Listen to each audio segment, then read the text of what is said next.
Saya sangat tersentuh, bayangkan saja mendapat WA dari Bapak Uskup.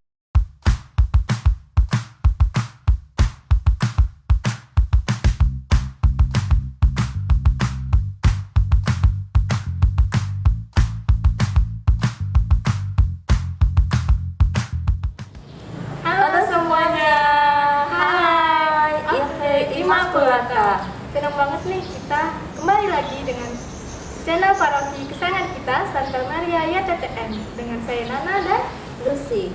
Oke, Miss, kita lagi di mana dan mau ngapain nih? Nah, sekarang kita sedang ada di Gereja Hati Yesus yang Maha Kudus Paroki Pateranal. Nanti kita bakalan ketemu dan ngobrol-ngobrol bareng dengan diakon yang baru. Ya udah Miss, kalau gitu langsung aja yuk kita panggilin diakonnya. Yuk kita panggilin diakonnya. 1, 2, 3. Halo Halo diakon. diakon. Halo Nana, halo Ibu Lucy, halo Sobat Immaculata. Wah, diakon ini wajahnya Shani sama splendid banget nih, baru kita habiskan. Ya, baru masih fresh gitu, kelihatan gitu kan, walau stok lama ini. Diakon, ini gimana sih ceritanya diakon itu bisa-bisanya pengen jadi imam? Ceritanya itu dari kecil, ketika saya masih kecil itu sebelum masuk TK, saya sakit asma, sakit bengek yang sampai jalan aja pun sulit. Saya ingat itu saya masih suka digendong, jalannya ngesot, padahal harusnya sudah bisa berjalan. Lalu dibawa sama om, sama ibu untuk pergi berobat. Dan ketika sembuh, diceritakan sama ibu bahwa dulu pernah mengalami seperti itu, dan saya juga sadar. Dan setiap minggu pagi selalu saya diajak pergi ke gereja oleh orang tua, sama kakak juga, minggu pagi. Dan pastornya itu sangat menarik kalau memberikan homili gitu kan. Dan saya tertarik dan makanya saya ingin untuk menjadi imam. Hanya waktu itu saya hanya simpan di dalam hati saya saja, tidak berani mengutarakan. Dan waktu itu masih kecil, masih belum ngerti. Hanya saya ingin seperti pastor itu. Nah, begitu ceritanya. Kalau diakon sendiri asalnya dari mana diakon? Saya asalnya dari paroki Tangerang, Hati Santa Perawan Maria Tangerang. Saat ini keluarga tinggal di sana. Kalau di baptis itu saya di paroki Damai Kristus Kampung Duri, Jakarta Barat. Dua-duanya itu di Keuskupan Agung Jakarta. Kebetulan kami keluarga itu asli orang Tangerang. Dari berapa bersaudara diakon?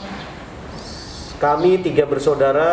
Yang pertama itu kakak saya, umurnya kurang lebih 41 lah, kelahiran 80. Lalu saya kelahiran 83, dihitung sendiri umurnya berapa, tampak sudah tua gitu ya. Pokoknya ada di bawah sini. Lalu adik saya dengan saya itu selisih 15 tahun, kelahiran 98, dia pas kerusuhan kalau nggak salah itu. Begitu. Berarti jauh sekali ya diakon, kan dari Tangerang sampai ke Banjarmasin.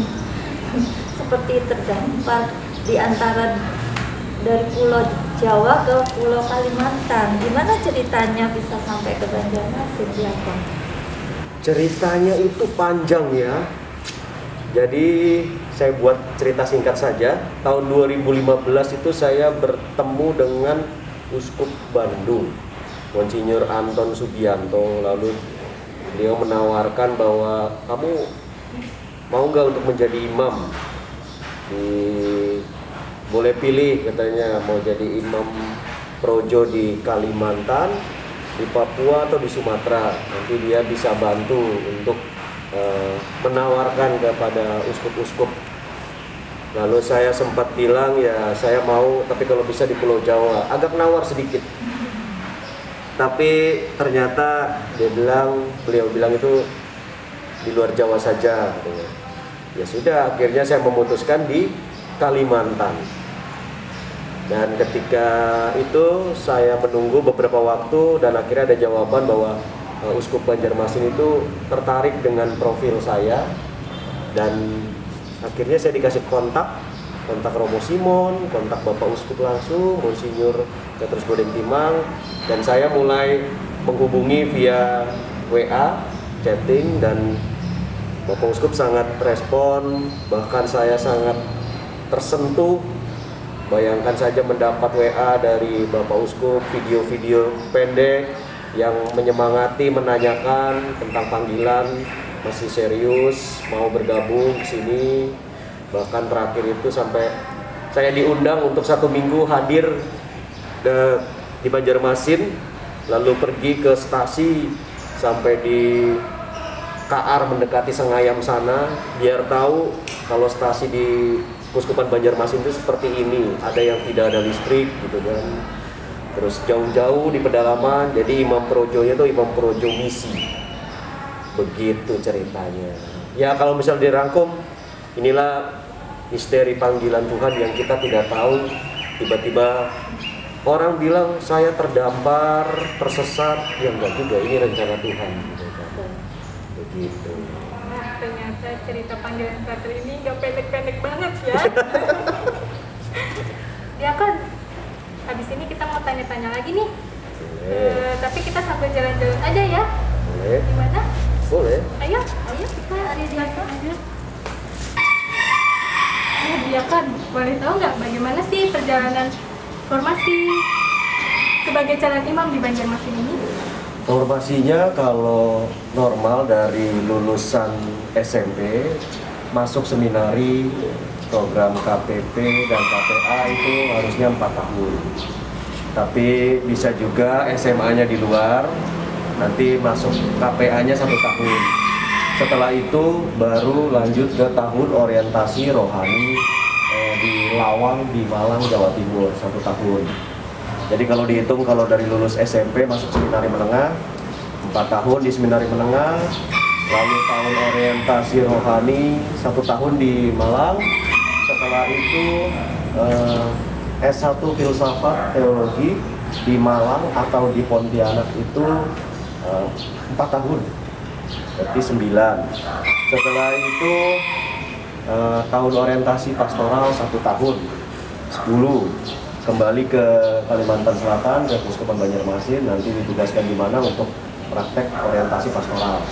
Setelah tahun orientasi pastoral itu studi S2, bisa di Malang, lanjut Sekolah Tinggi Filsafat Teologi Widya Sasana, atau bisa juga di Pastor Bonus di Pontianak 2 tahun, udah 12.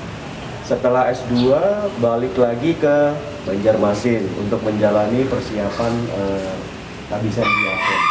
Ya kurang lebih 1 tahun lah sampai nanti tabisan imam. Jadi kalau dihitung tuh 13 tahun kalau dari lulusan SMP. Tapi bisa juga kuliah dulu di luar, terusnya kerja, nanti terpanggil, tapi nanti masuk ke KPA dulu 1 tahun. Kurang lebih seperti itu ya. Semoga yang mendengar ini khususnya orang muda, laki-laki itu, orang muda Katolik, tertarik. Jangan memikirkan lamanya, tapi prosesnya dinikmati. Karena memang untuk menjadi imam kan butuh ketahanan, ketangguhan gitu. Supaya tidak cepat-cepat nanti malah nggak kuat gitu. Begitu ceritanya. Apa sih yang membuat Frater itu kuat menjalani sampai dengan 13 tahun dan sampai sekarang pun masih tetap? Kalau saya itu dari jalur kuliah, jadi tidak di seminari menengah. Makanya ketika orientasi pastoral itu saya sempat ditugaskan jadi pamong seminari. Dan yang membuat saya kuat, yang motivasi awal saya untuk menjadi imam, untuk melayani Tuhan, memberi diri, mensyukuri atas apa yang pernah saya alami sewaktu kecil, dan rasanya menjadi imam itu membahagiakan. Dalam artian, kalau saya mendengarkan ada satu pastor yang pernah bercerita bahwa lebih bebas dibandingkan hidup berkeluarga. Bukan berarti hidup berkeluarga tidak baik, hidup berkeluarga, hidup menjadi imam, menjadi suster itu baik, semua baik. Hanya kalau jadi suster, jadi prater, jadi romo itu bisa sewaktu-waktu bisa meninggalkan untuk pulang ke rumah darurat tanda petik. Tapi kalau mereka yang berkeluarga apalagi jauh dari orang tua mungkin bisa jadi sulit gitu. Kalau kami kan tidak ada ikatan seperti itu. Tapi tetap pada prinsipnya ketika memutuskan untuk menjadi pelayan Tuhan, menjadi imam, menjadi suster itu total yang dilayani adalah umat di mana ditugaskan. Begitu. Menarik sekali. Iya. Tertarik kah? Ya, tunggu panggilan dulu ya. Lumayan panjang juga ya, diakon 13 tahun. Semua itu kalau bukan Roh Kudus yang menggerakkan dan menguatkan diakon sampai saat ini. Ya, itulah karya Roh Kudus yang kita tidak tahu bekerja dalam diri siapa atau melalui peristiwa apa. Tadi saya cerita, saya melalui Monsinyur Anton Subianto Subandi diperkenalkan. Kalau tidak melalui beliau, mungkin saya tidak bisa sampai di sini saat ini. Begitu. Nah, itu karena Tuhan juga Ya. turut bekerja ya diakon. Nah, kita kan tahu diakon di Jawa itu banyak sekali imamnya ya, terutama juga di Jakarta. Nah, kalau untuk imam yang ada di Banjarmasin ini kira-kira berapa jumlahnya diakon?